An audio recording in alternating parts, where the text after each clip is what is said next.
I almost forgot. So I'll splice this and I'll cut it up before the ending. I almost forgot to take her for a drive for you guys. Again, turn her on, I'll roll up these cheap windows. Like I said, if you use the window controls too much, they will buzz on you like crazy.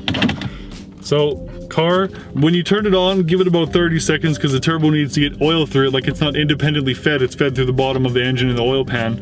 Which again is a design flaw, but what can you do? So anyways, driving it kind of feels nice though, you know, it's an illusion. But actually when I've sat in the 2020 or I think it was a 2016, 2017, the next model year up, the next version of Chevy Cruze, it was bad. The steering wheel felt thinner and cheaper. The seat felt like you were sitting on a tin can, and I'm not even joking guys, it literally felt like I was freaking sitting on a tin can. I didn't like it, and that was really like, I am not going to buy this piece of crap car again. Bit of a turn here. Oh, bumpy. So, mine is actually tuned. Oh, there's a dog on the road.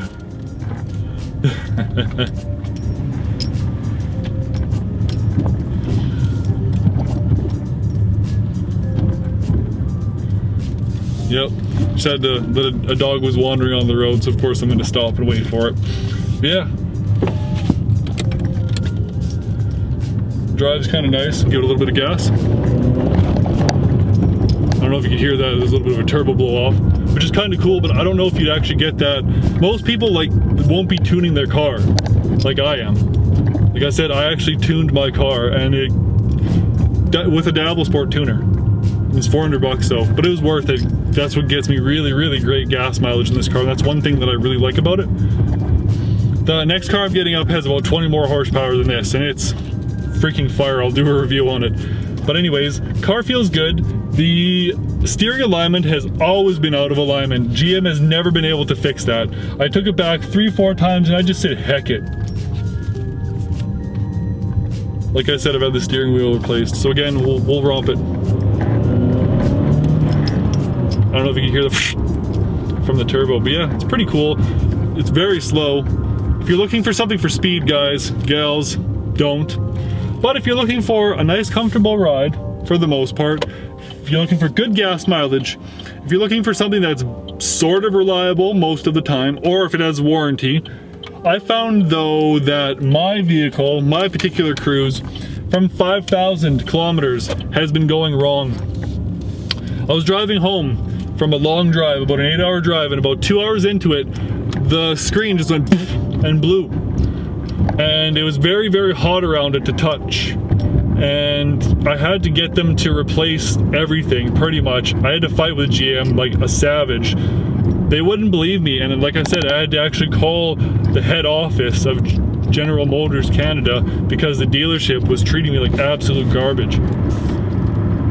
And that's another thing you guys got to think of is, how does the dealership treat you?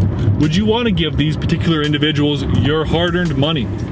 And after I gave them my hard-earned money, I felt bad. I felt like I did the wrong thing. I didn't feel like I was treated fairly. I didn't feel like my warranty concerns were honored or validated. I felt like I had to argue for everything. I literally, every freaking thing that I needed to get done, warranty work on this car, was a fight with the dealership to get them to do it.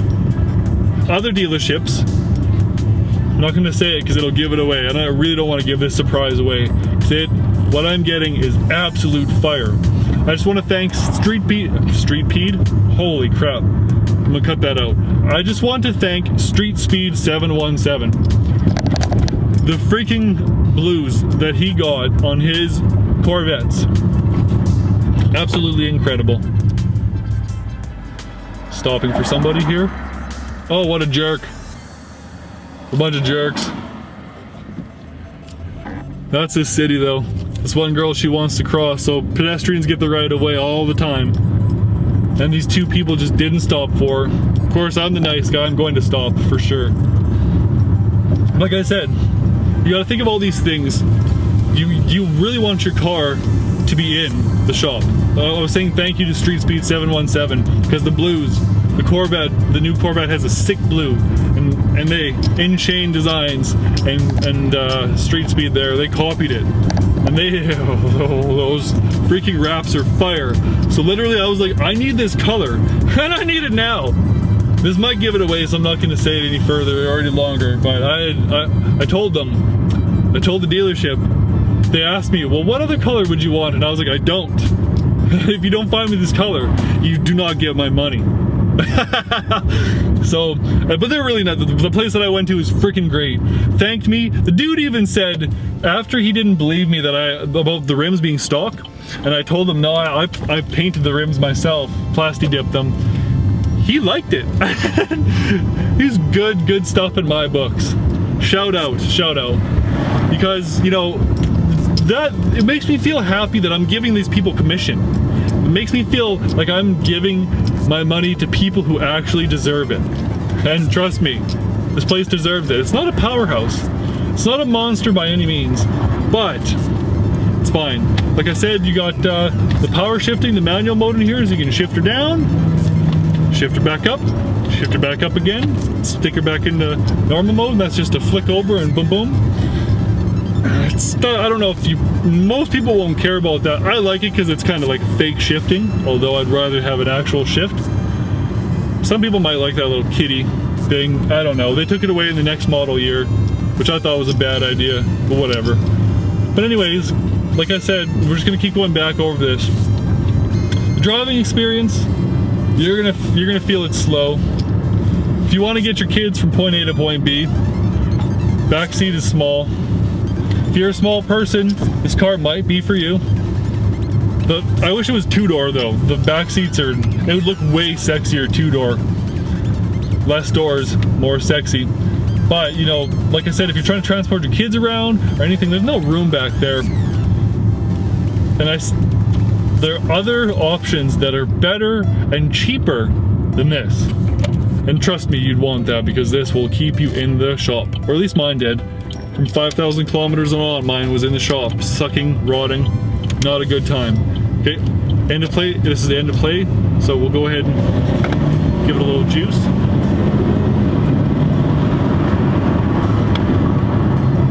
So, like I said, mine is tuned. So yours might not necessarily be that particular fast. And I don't know if you heard the whine, it almost sounds like whir or whine. That's the seals going. Don't tell the dealership that I'm giving it to. They'll fix it anyways, but I'm not going to tell them that. That's also why my friends are like, Justin, sell your car privately. You might get double your money and stuff. Well, really? Why would I want to do that? Think about it this way. If this person in particular buys my car, likes it, and then finds out that I didn't tell them that the seals are leaking and it needs major work done to it, I'm going to get sued. And Canada has a no fault, but you can sue a person.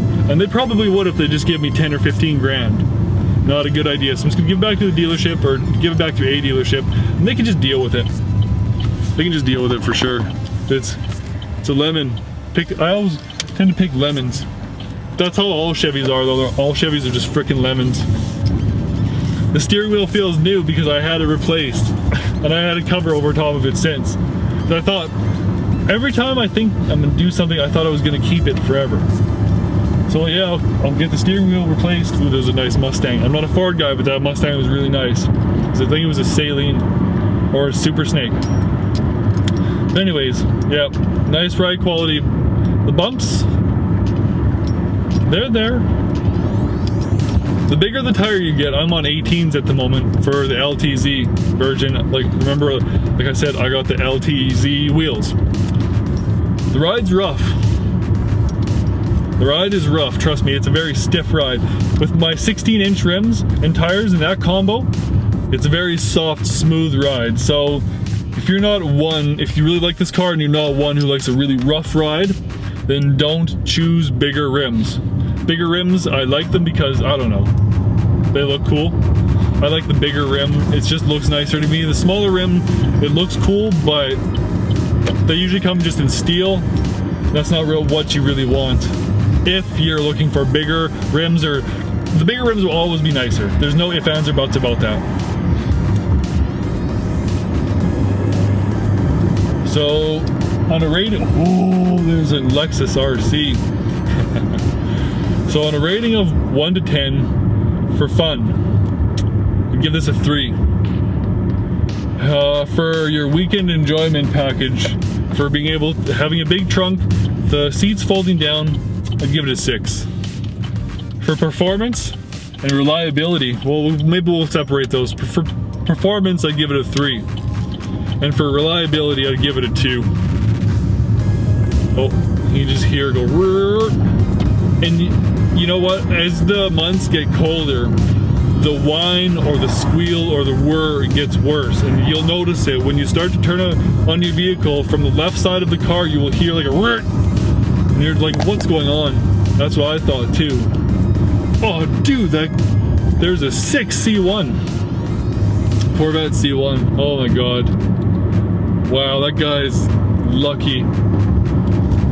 So I'm really hoping, guys and girls, I'm really hoping that I'm helping you make a very wise, informed decision on this vehicle. I really want to tell the world that, look, it's going to leak. Turbos are always going to leak, that's just kind of how they are, but it's going to leak earlier than it should. You're going to, after 60,000 kilometers, you're honestly going to have had enough of this car. And it's frustrating, you know what I mean? Like, think about my situation. Every single year in May, I take my car into the dealership for warranty. Every single year in May, all the seals need to be replaced. Did it again this year, right before my car goes off of warranty. All the seals, plus the freaking oil cooler they had to replace. The oil cooler. Oh, well. Sometimes, and if you're in a Cruze and you're dumping money into it, sometimes, oh, that guy's a Porsche. Sometimes there's just a point where you need to let go. And I'm referencing Street Speed 717 again, because one of my favorite channels, very nice guy, and he honestly deserves his success. I've kind of modeled a bit of my YouTubeage off of him as well. He's been an inspiration to me, if you could say that. But just like his 720, I even made a comment saying, you know, get out while you still can, and I got a thumbs up for it, because money pits, cars are money pits, all right? That's just the way it is. But if you're doing normal maintenance, it shouldn't be that big of a problem. Well, for me, it just turns into a huge problem after problem. And now that my car is off of warranty after the 5th year of owning it, going into the 6th year now, it's just not worth it. I didn't know that guy was turning. Yeah, he was turning, but the wrong way. That's hilarious. Whoops. Would have been a bad accident, not paying attention. That's okay though. So anyways, this car is it's hard to say it's fun, because it's not really. You got the manual shifting, which makes it a little more fun. And I think the tune, I think it retunes itself so you get a little more aggressive, but not much. Let's hear the engine again.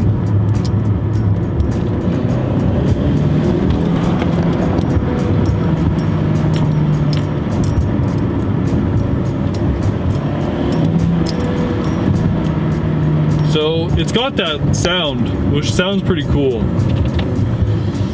But like I said, mine's breaking up again. The seal's separating, so it's hard. Very hard to deal with. Take a U-turn here and go back to my apartment. Oh, I'm done talking. I'll do, and honestly, like, I'm talking about Street Speed for a second here. The blues on his Corvette was an inspiration for me to get blues on my next vehicle, and I really like the blue that I'm going to be getting. It's lit. It's a most lit. And I don't even want to say what type of car I'm getting. This one's a sedan, by the way, and I've been a sedan man, but I'm going to something completely different. I need a change. I need something different. I need a change. I need to stop being stressed out about my vehicle always being in the shop. And even more so that, sure, during warranty, it's in the shop half the time, but it's being paid for by warranty after you've argued with GM to do warranty for you. Now that it's off of warranty, and like I said, pulling the transmission off and resealing everything, that's not expensive for parts, but it's expensive for labor because there's a lot of things you have to do, take off, reseal, put back on. So with that being said, guys, I honestly wouldn't recommend you to buy this car. There's Hyundai, there's Honda. Honda's a, oh, you know what? I wasn't really, we gotta get this out straight. Before I would knock Hondas, oh, Honda's rice. The Hondas now, holy crap, do they look good. They sound good. That center exhaust on the SIs, man, that's lit. But, derpy Chevy again. It's not a Corvette, so derpy Chevy's just, you know, the plague of Chevy. So guys, like I said, I'm really hoping I'm helping you make an informed decision. Learn from my mistakes, please, because I made a big mistake buying this. Like, it's hard for me to not tell you what I'm getting next. But I told the dealer, I was like, man, you know what? If this is the same price as this car that I'm just giving to you, and they only offered me $5,000 for this car, because they can buy it in wholesale for $5,000 or $6,000. And they don't even know the problems. They didn't even mention that I have a scrape line at the bottom of this car. So